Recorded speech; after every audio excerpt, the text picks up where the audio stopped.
आज हम इंटीग्रेशन में डिस्कस करने वाले हैं very important topic integration by substitution. यकीन मानिए पूरे इंटीग्रेशन में इस टॉपिक के जैसा कोई भी इंपॉर्टेंट टॉपिक नहीं है और कहीं ना कहीं पूरे इंटीग्रेशन की ये बैकबोन है, राइट। तो बहुत अच्छे से इसको समझना और स्टार्टिंग के लेक्चर में प्रॉब्लम होगी, एक दो लेक्चर को अच्छे से देखोगे, क्वेश्चंस की प्रैक्टिस हम लोग करेंगे, फिर जाकर के रिदम में आएगा, लेकिन डेफिनेटली आएगा जरूर। आज तक मैं मेरे एक्सपीरियंस की बात कर रहा हूं, not even a single student, ऐसा कोई स्टूडेंट नहीं है जिन्होंने इसके ऊपर अच्छे से फोकस किया और उसको आगे जाकर के कोई प्रॉब्लम आई। बट 4 से 5 दिन तक प्रॉब्लम बनी रहती है, माइंड में कैलकुलेशन चलती रहती है कि इसमें क्या होगा पता नहीं चल रहा है, इसमें क्या होगा ऐसा पता नहीं चल रहा है, लेकिन फोकस कीजिएगा, देखते रहिएगा। तो चलिए स्टार्ट करते हैं। इंटीग्रेशन बाय सब्स्टिट्यूशन में होता क्या है, पहले मैं तुम्हें एक क्वेश्चन करता हूं, फिर उसके बारे में बात करते हैं। क्वेश्चन नंबर 2 को डिस्कस कर रहा हूं मैं।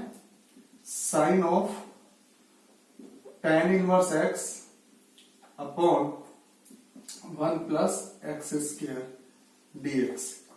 तो जब भी कोई क्वेश्चन आता है, जैसे कि मैंने बताया था, सबसे पहले हम उसको आई कंसीडर करते हैं।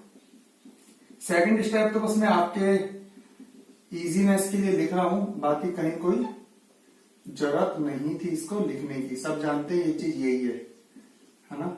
और इसको नंबर 1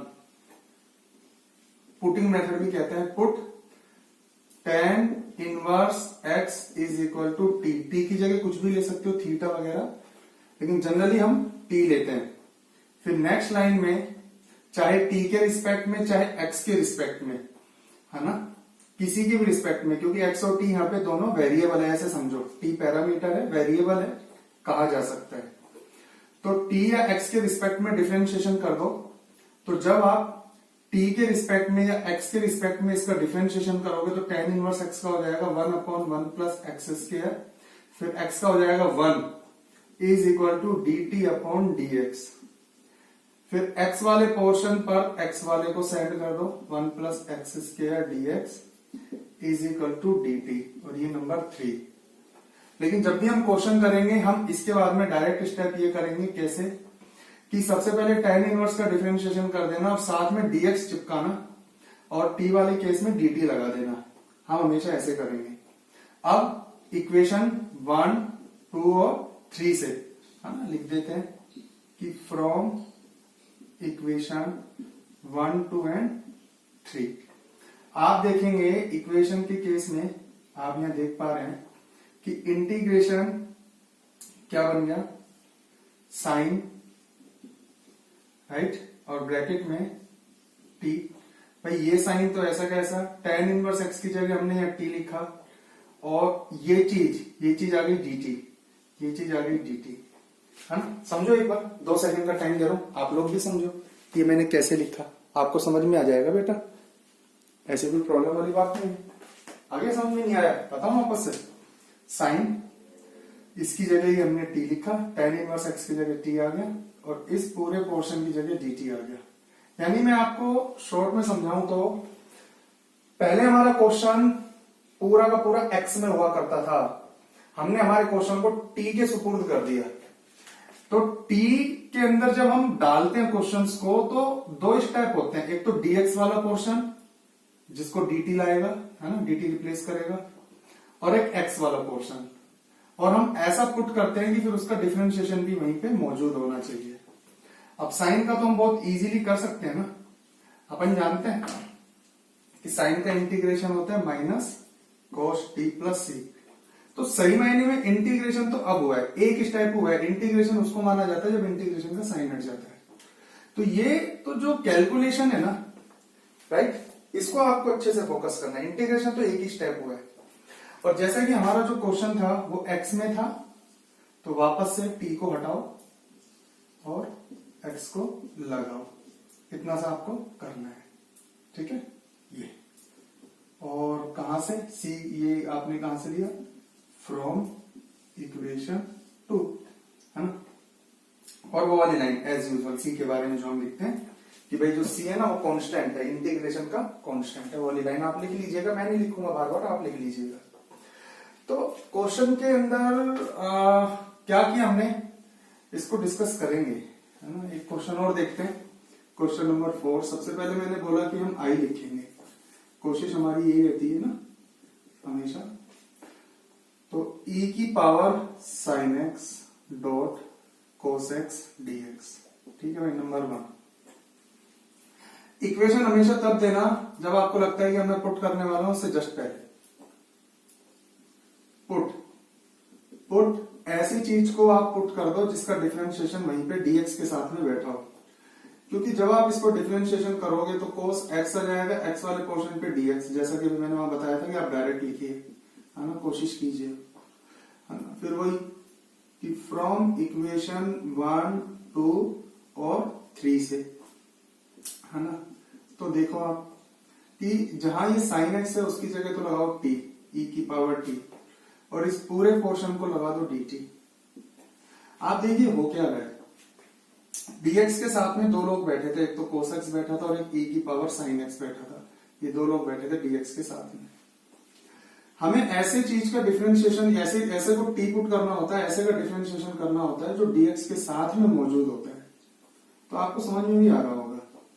उससे क्या होता है कि पहले जहां इंटीग्रेशन पॉसिबल नहीं है ना, फिर इसके बाद में इंटीग्रेशन पॉसिबल हो जाता है, तो e की पावर t का हो जाता है e की पावर t और प्लस c। और जैसा कि क्वेश्चन हमारा किस में था, x में था, तो e की power sine x plus c, तो i इज इक्वल टू, है ना।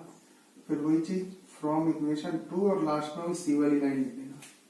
ये है एक्चुअल में क्या इंटीग्रेशन बाय सब्स्टिट्यूशन के अंदर बेसिकली है क्या, अगर सही मायने में बात करें तो आप देखेंगे कि हमें क्वेश्चन में एक ऐसे छोटे से पोर्शन को, चाहे छोटे से छोटा बड़े से बड़ा, ऐसे पोर्शन को ढूंढना है जिसका डिफरेंशिएशन dx के साथ में बैठा होगा। क्यों dx के साथ में क्यों बोल रहा हूं, जब आप x वाली किसी चीज का डिफरेंशिएशन करोगे तो dx तो बनेगा, है ना। डिफरेंशिएशन करोगे dx तो बनेगा ना, तो dx के साथ में तो बैठा होना चाहिए। और पहचानना कैसे होता है, देखो अब मैं आपसे पूछूंगा dx के साथ में कौन बैठा था, आप पहचान नहीं पाओगे। पहले तो ये बताओ, तो ये तो अलग अलग चीजें हैं कि एक चीज है, एक चीज है। मैंने dx के साथ में बोला, dx के अपॉन में नहीं बोला। ये dx, अगर मैं इस पोर्शन की बात करूं तो बताओ dx के साथ में कौन है, dx के साथ में 1 अपॉन, तो ये दो जने dx के साथ में। आप खुद बता दो किसका डिफरेंशिएशन dx के साथ, नहीं साथ में, मतलब ये नहीं है कि इसको तो आगे पीछे भी कर सकते हो ना, इस चीज को यहां ले लो, इस चीज को यहां ले लो। dx के साथ मतलब जो फ्री बैठा हो। अब होने को तो यहाँ cos का भी डिफरेंशिएशन मौजूद है sin x, क्या ये sin x dx के साथ में है क्या, बिल्कुल आगे पीछे हो सकता है क्या, नहीं हो सकता, ये तो e के ऊपर बैठा है। हाँ cos x बिल्कुल फ्री है, राइट। तो क्योंकि sin का डिफरेंशिएशन cos होगा, तो ऐसे को ना पुट किया करो जिसका डिफरेंशिएशन इजीली मौजूद हो। जैसे tan इनवर्स का डिफरेंशिएशन मौजूद है, तो हमने tan इनवर्स को t पुट किया है। और आप यकीन मानिए जब भी आप टी पुट करते हो सबसे पहले ये पता लगा लिया करो कि हमें पुट किसको करना है। आपने यहाँ पे जैसे tan इनवर्स को टी पुट किया, एक एक स्टेप चलते हैं। मान लो आपको पता चल गया कि इसको टी पुट करना है, आप अपने आप से पूछो क्या आप इसका डिफरेंशिएशन नहीं कर देंगे कि डायरेक्ट, मैं तो बोलूंगा डायरेक्ट कि 1/1 प्लस एक्स स्क्वायर, एक्स वाले पोर्शन में dx और t वाले पोर्शन में dt कर देंगे। फिर इसकी जगह t नहीं लगा देंगे, लगा देंगे, इसकी जगह gt नहीं लगा देंगे, लगा देंगे, बचता ही क्या, तो कुछ नहीं बचा। इस केस के अंदर आप खुद बताइए sin x को t पुट करना है, कोई कंफ्यूजन हो मन में रखना मत बेटा, है ना। आपको व्हाट्सएप वाले नंबर पर डिस्कशन करना है, खैर। तो e की पावर sin x को t पुट किया, इसका डिफरेंशिएशन कर देंगे, बिल्कुल कर देंगे, फ्रॉम इक्वेशन 1, 2, 3, जहां sin x वहां t लगा दो, इतने पोर्शन की जगह dt लगा दो, e की power t plus c, e की पावर वापस से इतना सा करना होता, कॉपी करते हुए चलना। अब मैं बाकी क्वेश्चन को भी यहाँ आपके सामने डील करता हूं, देखिए उसमें क्या है। जैसे अब एक्चुअल में क्या, इतनी औपचारिकता नहीं करूंगा, इतनी फॉर्मेलिटी पूरी नहीं करूंगा मैं। फ्रॉम इक्वेशन 1, 2, 3 मैंने आपको लिखने का पैटर्न समझा दिया, तो बोर्ड में आप इसी तरीके से लिखने वाले हो, लेकिन अब मैं डायरेक्ट करूंगा। अब जैसे सबको पता है अपने पास tan का इंटीग्रेशन है ही नहीं, फॉर्मूला तो नहीं है, लेकिन सोचने की बात है, क्या मैं इसको ऐसे लिख दूं sin x upon cos x dx। अब मैं आपसे पूछता हूं कि यहाँ dx के साथ में कौन कौन है, तो वैसे तो ये स्टेप लिखने की जरूरत नहीं है, लेकिन मैं फिर भी लिख के बताता हूँ। यहाँ dx के साथ में दो लोग मौजूद है, sin x और sec x, 1 cos x sec x। किसका डिफरेंशिएशन मौजूद है? ठीक है, sin x किसका होता है? cos x का होता है। cos तो ये रहा, सिर्फ इतने को भी टी पुट कर सकते हो, राइट। या फिर ये किसका होता है? sec x किसका होता है? sec x तो किसी का नहीं होता, sin का तो बिल्कुल नहीं होता। पता चल गया ना फिर। तो अब मैं पुट कर रहा हूं तो उसको इक्वेशन फर्स्ट दे दिया पुट। मैं क्या करूंगा? cos x को टी पुट कर दूंगा। अब आप कहोगे कि सर cos का डिफरेंशिएशन जब करोगे तो माइनस का तो sin x आएगा और इधर dt आएगा। तो एक बात ध्यान रखना बेटा, ये माइनस माइनस से ना फर्क इसलिए नहीं पड़ता क्योंकि हम उसको उस तरफ फेंक देते हैं, जंप करा देते हैं। तो फ्रॉम इक्वेशन वही 1, 2 एंड 3 से, ठीक है, from equation 1, 2 and 3 sin x की जगह तो हाँ ठीक है, sin x dx, चाहे यहां से देख लो, sin x dx की जगह तो माइनस dt और cos x की जगह t, यानी सही मायने में बात करें तो dt अपॉन टी। और इसका क्या होता है? इंटीग्रेशन माइनस लॉग मोड आएगा, ये मैंने आपको लास्ट लेक्चर में भी बताया, प्लस सी। और जैसे कि मैंने बताया कि भैया हमारा जो क्वेश्चन है ना, क्वेश्चन वो x में था, तो ये भी किस में होगा? x में होगा, cos x और प्लस c के बारे में लिख देना। लॉग के केस में आपको बता रहा हूं ऐसा, लॉग के केस में, अदरवाइज और किसी केस में नहीं। जब भी लॉग के आगे माइनस आ जाता है तो आप उसको ऐसे भी लिख सकते हो, 0 माइनस लॉग, क्योंकि 0 लगा दो कोई फर्क तो पड़ेगा ही नहीं। और अपन जानते हैं कि जैसे मैंने डिफरेंशिएशन के फॉर्मूला में भी बताया था कि 0 जो होता है ना वो होता है log 1, देखते जाना, cos x प्लस c। फिर log a minus log b की आइडेंटिटी अगर अपन लगावें, log of a upon b, side में फॉर्मूला लिख देना। तो फाइनली ये क्या बन गया? log mod sec x। तो एक फॉर्मूला ये भी होता है, समझिए मेरी बात, एक फॉर्मूला ये भी होता है इसका, ठीक है। तो कोई जब भी कभी log के आगे माइनस आए ना तो घबराने की बात नहीं, आप इस तरीके से इसको डील कर सकते हैं, ठीक है। कॉपी करते हुए चलना बेटा, समझते हुए चलना, आगे चलते हैं। अब देखिए,